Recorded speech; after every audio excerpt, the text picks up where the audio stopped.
Geopolítica é interessante. Conflitos aparentemente isolados acabam se conectando de formas inusitadas. Com o avanço da guerra entre a Rússia e a Ucrânia, muitos passaram a se perguntar se algo similar poderia acontecer lá para os lados do Oriente. Será possível um conflito entre a China e Taiwan? Haveria algo de fato em comum entre esses dois embates? Será Taiwan um estado independente ou será a ilha uma pequena parte da China? Bom, para responder a essas perguntas, nós precisaremos nos debruçar sobre o passado desta região, sua formação, seu histórico de conflitos e debates ideológicos dos quais participa. Então, prepare-se, pois agora é hora de conhecer a história de Taiwan.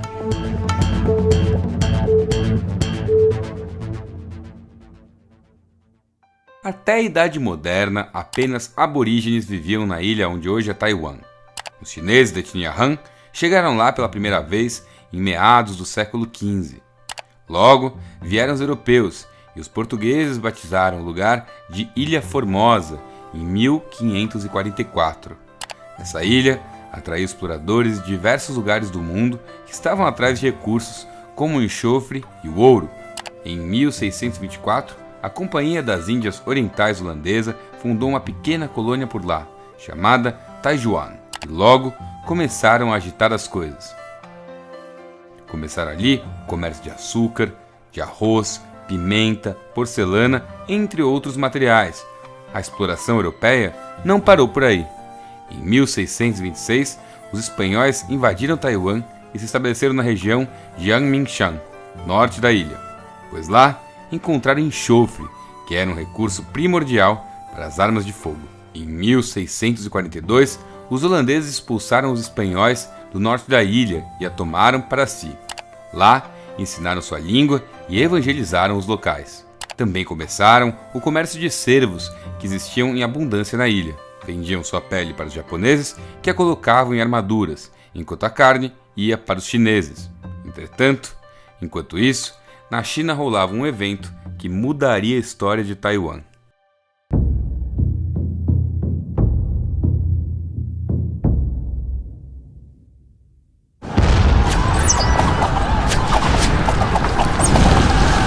Em 1644, a dinastia Ming caiu nas mãos dos guerreiros Manchu. Quem assumiu o poder foi a dinastia Qing. E muitos não aceitaram a mudança da dinastia. Entre eles estava um guerreiro chamado Koxinga. Koxinga era um guerreiro leal aos Ming, que começou a reunir outros dissidentes para fazer uma espécie de contra-ataque. E foi exatamente isso que eles fizeram. Não deu certo, mas depois da derrota, ele juntou seu exército e fugiu da China. Para onde? Isso mesmo, Taiwan. Koxinga tomou o forte da Zelândia, que estava sob controle holandês. Ele ganhou, mas morreu apenas 4 meses depois, supostamente de malária. Seu filho, Zheng Lin, passou a comandar a galera pró-Ming que estava em Taiwan. E assim começou o chamado Reino Dongning. Os homens de Zheng costumavam saquear as cidades portuárias da China para garantir provisões. Como resposta a isso, os Qing realocaram as cidades e portos da sua costa sudeste e passaram a dar suprimentos apenas aos resistentes. Zheng então passou a promover a imigração, com o propósito de conseguir mais homens. Ele oferecia terras para cultivo livre àqueles dispostos a viver em Taiwan sob a condição de contar com a sua força militar em caso de invasão Qing. Muito bem, Zheng Lin teve um filho chamado Zheng Kechuan. Ele assumiu Taiwan no lugar de seu pai. Foi sob seu comando que o reino caiu em 1683.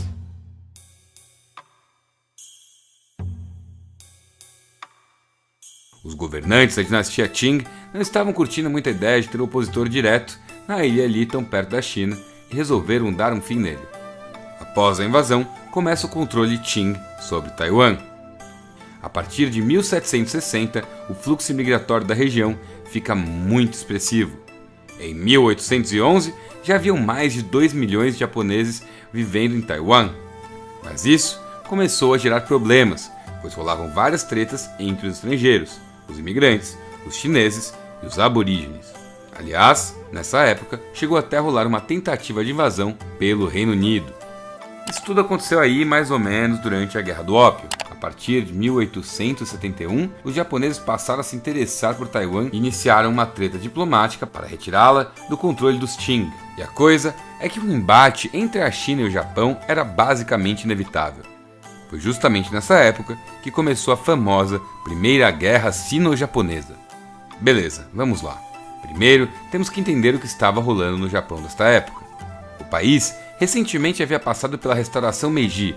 Foi um processo de abertura, modernização e reconstrução do Estado japonês. Ao final deste processo, o Japão deixou de ser um tímido país fechado, tornando-se uma potência imperial. E foi rápido, bem rápido. O progresso às vezes parece que não vai acontecer, mas se você ficar esperando muito tempo, ele acontece. A primeira estrada de ferro construída no Japão foi terminada e pronta para ser usada no verão de 1872. A primeira rota aberta foi entre Shimbashi e Yokohama. Com esse trem, os mercadores e as pessoas conseguiam ir da capital do Japão ao porto de Yokohama em cerca de 1 hora. A questão é a seguinte: para ser uma potência imperial naquela época, você precisaria de colônias. E, bom, o maior interesse dos japoneses estava na Península Coreana. O problema é que a Coreia era bastante tempo subordinada à China, mas a China estava enfraquecida pelas guerras do ópio. 想必是为了力尽鸦片之事吧。鸦片乃中华千古未见之物，迷人心性，毒害苍生。 E essa vulnerabilidade foi a oportunidade que o Império Japonês encontrou para colocar a Coreia em sua zona de influência. Foi uma questão de tempo para explodir a guerra, e uma vez iniciada, não demorou ao Japão vencê-la. A guerra acabou em 1895, com a assinatura do Tratado Shimonoseki, que dava independência para a Coreia, obrigava a China a indenizar o Japão pelos danos da guerra, assim como permitiria aos japoneses adentrar o território chinês através de seus rios. Também passaram a administração de Taiwan para o Japão. Foi aí que começou o período da ocupação japonesa, que duraria até o ano de 1945.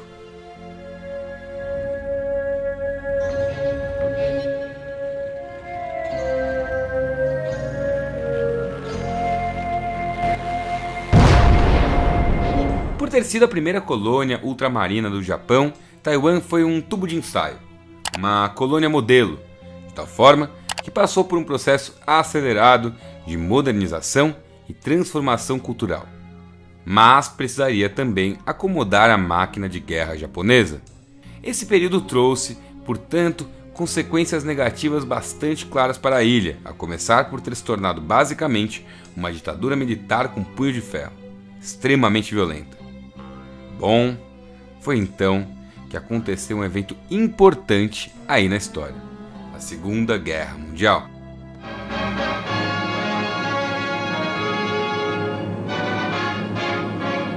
In 1931, Japanese troops leave for the conquest of Manchuria.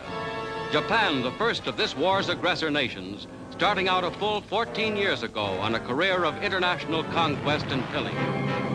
For Emperor Hirohito and for Japanese militarism, the war was lost. Japan sued for peace. I have received this afternoon a message from the Japanese government. I deem this reply a full acceptance of the Potsdam Declaration, which specifies the unconditional surrender of Japan. Arrangements are now being made for the formal signing of the surrender terms at the earliest possible moment. Ao final deste conflito, em 1945, o Japão saiu enfraquecido e seu império foi desmantelado. E é aí que começa a questão Taiwan-China nos moldes de hoje em dia. Afinal, a Segunda Guerra Mundial transformou o cenário todo radicalmente, e a disputa por hegemonia global passou a ser outra. A divisão passou a ser, grosso modo, entre o bloco capitalista e o bloco comunista. E, em muitos países cujos governos estavam desestruturados por essa ou outras guerras que haviam rolado recentemente, começaram a se articular forças internas e externas de organização. O caso da China não foi diferente.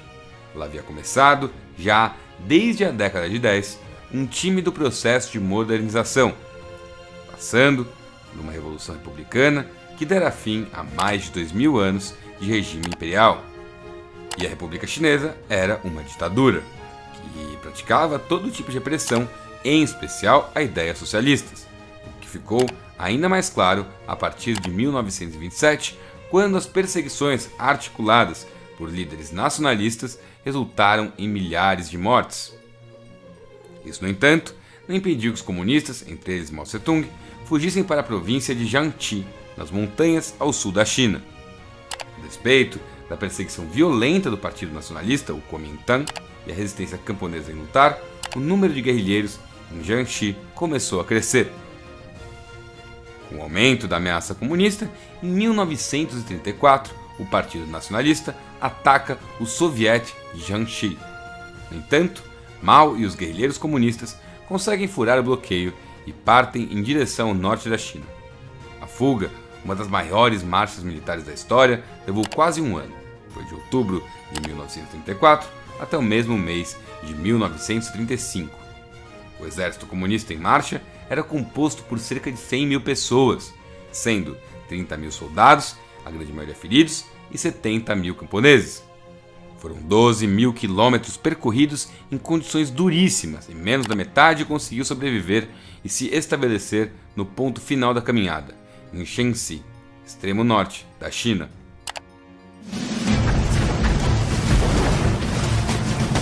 It was one of the most significant campaigns of the 20th century, and one of the most amazing physical feats ever attempted.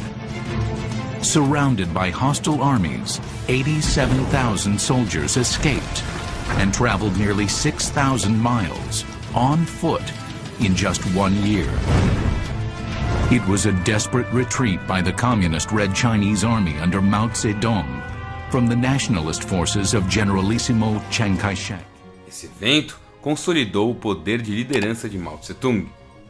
Entretanto, a tranquilidade encontrada em Shanxi logo seria abalada pelo início da Segunda Guerra entre o Japão e a China, em 1937.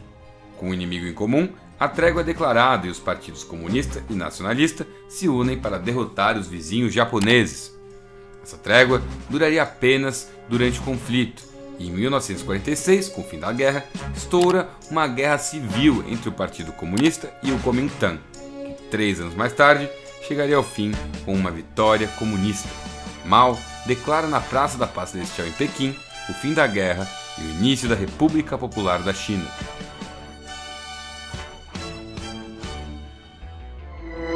Mao Zedong 庄严宣布：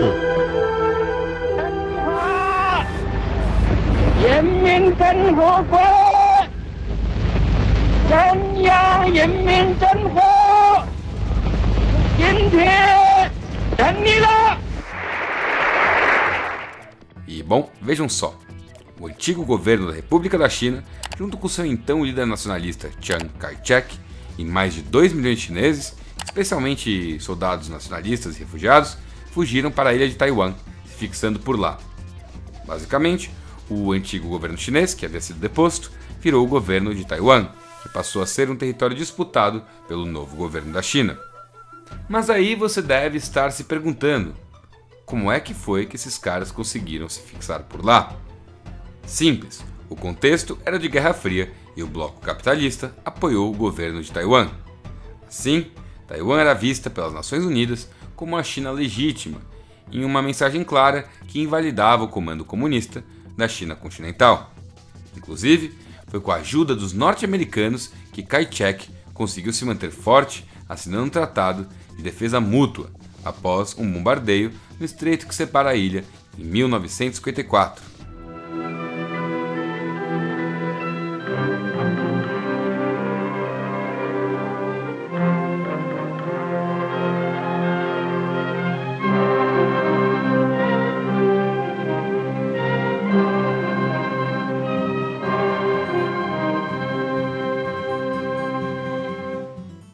A partir desse período, a China seguiu dividida em duas: República Popular da China, a parte continental, e a China Nacionalista, ou Taiwan, parte insular.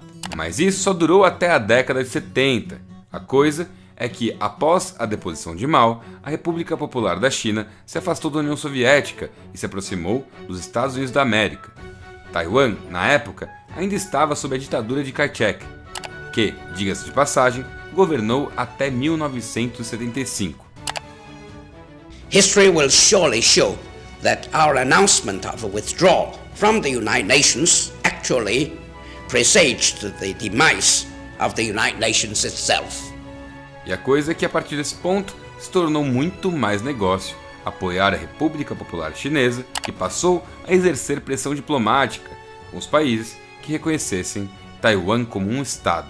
E não só países, empresas também. The Chinese government feels strongly about this. So strongly, in fact, that when John Cena went on a press tour for the most recent Fast and Furious movie and said Taiwan is the first country that can watch F9, this is what happened next. 我憨憨抱歉对俄国的错误，你必须了解，我很爱、很尊重中国跟中国人。 Nesse ponto, a China já era crucial para a economia global. E, então, que até o final dos anos 70, a imensa maioria dos países passou a reconhecer sua legitimidade no lugar de Taiwan. Os Estados Unidos, por exemplo, desde a década de 70, adotou uma postura chamada Strategic Ambiguity, ambiguidade estratégica, que foi basicamente o jeito de manterem relações com todo mundo sem queimar o filme ou perder dinheiro, o que é bem vantajoso. Veja, Taiwan foi um dos primeiros tigres asiáticos, tem uma economia de destaque e a questão toda lá é complicada, já que tecnicamente consta que há um compromisso de proteção militar norte-americana em caso de conflitos. Ao mesmo tempo, a embaixada dos Estados Unidos saiu de Taipei para Pequim em 1979, mesmo ano que anularam o tratado de defesa que mantinham com a ilha, assim como a base militar, mantendo apenas a ambiguidade estratégica. Mesmo as instituições locais são ambíguas a respeito da independência da ilha. A pergunta, Taiwan é uma nação ou uma província, não é daquelas com uma simples resposta. A ilha tem governo próprio, eleito democraticamente, instituições independentes, moeda nacional, forças armadas e participa ativamente do comércio internacional. Ou seja, para efeito prático, é um estado. Para a China, é uma província rebelde. Ou seja, Taiwan é um caso muito singular nas relações internacionais. Afinal, vive uma realidade tensionada basicamente por questões geopolíticas bastante interessantes. Uma trama econômica que parece não tornar vantajoso para ninguém na China, nos Estados Unidos, na ONU ou mesmo em Taiwan resolver de vez. Ou seja, cada caso é um caso, as coisas são complicadas e o futuro é incerto. Bom, é isso aí, galera. Eu espero que vocês tenham gostado deste conteúdo. Se você gostou, deixa um like, compartilha, manda para as pessoas. E se você gosta do canal, se você gosta do conteúdo que eu faço aqui, considere se inscrever e ativar o sininho para receber todas as notificações.